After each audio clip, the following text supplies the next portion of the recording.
In the halls of Lincoln High, where reputations are currency and rumors travel faster than Wi-Fi, there was this one girl always alone, always silent, blending in so perfectly you'd almost believe she wasn't even real. You know how some kids get labeled just because they don't fit? That was her. Nobody bothered learning her name, just called her the quiet girl, and yeah, most folks figured she liked it that way. Until one Monday, when a slap in the hallway changed everything, a kind of moment that flips your whole reality on its head. And trust me, you've never seen rage until you've seen what Amara Cole unleashed that day. Let me back up a sec because you gotta understand where a fire came from. 2 years back, Amara wasn't this shadow floating through high school.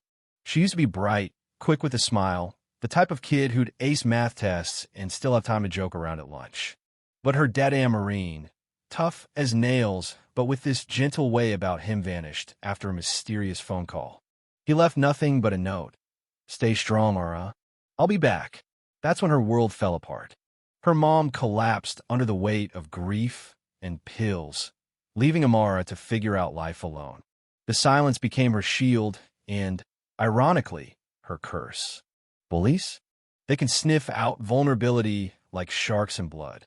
Nobody embodied that more than Derek Carson, the classic high school villain, 6 foot, Letterman jacket, a swarm of wannabe tough guys always at his heels. He made Amara his daily target. Shoves, name-calling, spitballs, you name it. She took it, always quiet, always looking at the floor. Everyone assumed she was weak, too afraid to fight back. Oh man, were they wrong. That morning, as Amara made her way to her locker, Derek saw hera predators spotting prey. He cut through the crowd, blocking her path, his buddies snickering. "Yo, quiet girl, you ever gonna talk or just haunt the halls?" he barked, loud enough for the world to hear. Amara kept her eyes low, clutching her backpack straps like a lifeline, trying to slip by. But Derek slapped her locker, metal clanging, making her flinch. "I'm talking to you, freak," he hissed. Then out of nowhere slapped her hard. You could hear the sound echo down the hall. The crowd froze, all those kids hungry for drama, for a fight that wasn't theirs. But something snapped inside Amara. Years of pain, isolation, and that secret training her dad insisted on back in their basement hit all boiled over. Without warning, she grabbed Derek's wrist as he raised his hand again. Her move was sharp, almost surgical, one twist, and his elbow bent the wrong way. The crack was sickening. Derek hit the floor, screaming, and suddenly the quiet girl was the only noise in the room. For a second, nobody breathed. Then the hallway exploded into chaos. Some kids cheered, a few just stared in horror.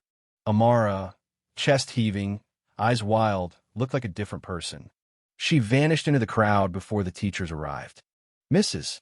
Hargrove, history teacher and unofficial warden, showed up too late. Derek was curled on the floor, sobbing, his entourage stammering. She broke his arm.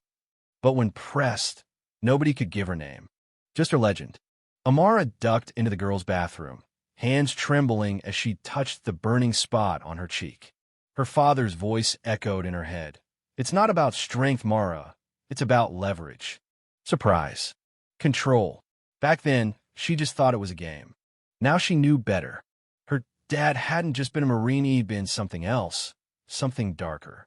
Maybe that's why he vanished. Maybe he knew trouble would find her too. Within an hour, the school was buzzing. Derek needed surgery. Amara had disappeared, and suddenly she was the most talked about kid at Lincoln High. Wild stories flew. She was a martial arts prodigy, a secret agent, a psycho who'd finally lost it. Principal Whitaker called an emergency assembly, demanding answers, but nobody snitched. Amara's invisibility became her armor. But there was one person who saw through the noisy, a girl named Leia Nguyen. Smart, always watching, kind of a loner herself, but for different reasons. She found Amara hiding in the library, pretending to study chemistry. Sliding into the seat across from her, Leia whispered, "Nice move in the hallway." "Where'd you learn that?" Amara said nothing, but Leia grinned. "Don't worry, I'm not here to rat you out. But you've got bigger problems. Derek's crew wants payback, and trust me, you need a plan." Leia showed her a video on her phone. "I got it all. You want it gone, you talk to me." For the first time in months, Amara nodded. That's how their uneasy alliance began. Two ghosts in the machine, trying to outmaneuver a school that didn't want their kind. The next few days were a minefield. Derek's best friend, Tyler, went on a campaign graffiti on Amara's locker, threats whispered in the halls. The school split in two.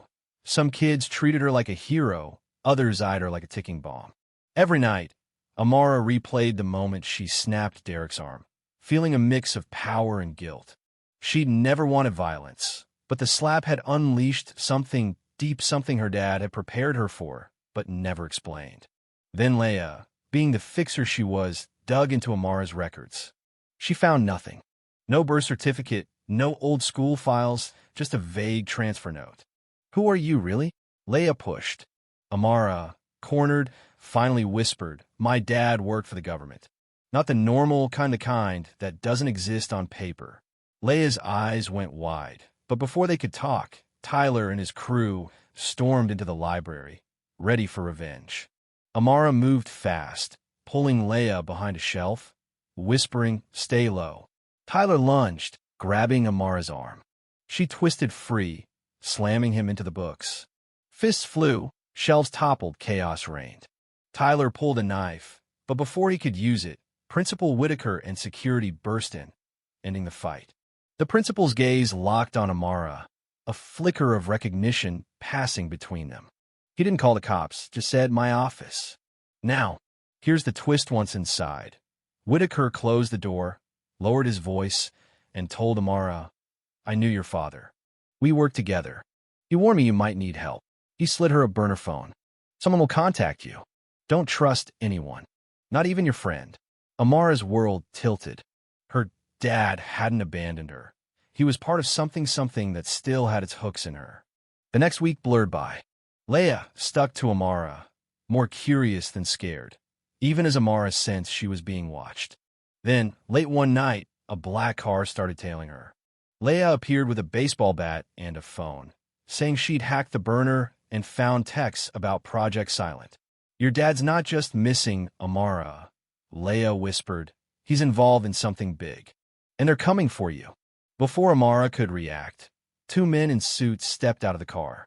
She and Leah ran, ducking down alleys, hiding behind dumpsters. You owe me answers, Leah hissed. Amara nodded, smashing the burner phone under her heel. But later that night, a new phone buzzed in her backpack. Meet me at the warehouse. Midnight. Come alone. Was it a trap? Sure. But Amara needed answers. Under a moonless sky, she biked to the warehouse, shattered windows, stale air, the kind of place you only see in movies before the big reveal. Inside, a man with a scar stepped out of the shadows. You're your father's daughter, he said. He was taking black ops, real dark stuff. And now they want you. Sirens wailed outside. Men with guns swarmed the building. The scarred man pulled Amara toward the back, whispering, run. Find the truth. Trust no one. She sprinted into the night, adrenaline burning through her fear, gunshots echoing behind her. The quiet girl was gone. Amara Cole, daughter of a ghost, running headlong into a secret war. And that's where I'll leave you. Amara's out there, searching for the truth, hunted by shadows. So, let's settle this. America Ho's right, who's wrong? Is justice just a myth at Lincoln High? Drop your city, your thoughts, your takes down below. How far is Amara's story reaching tonight?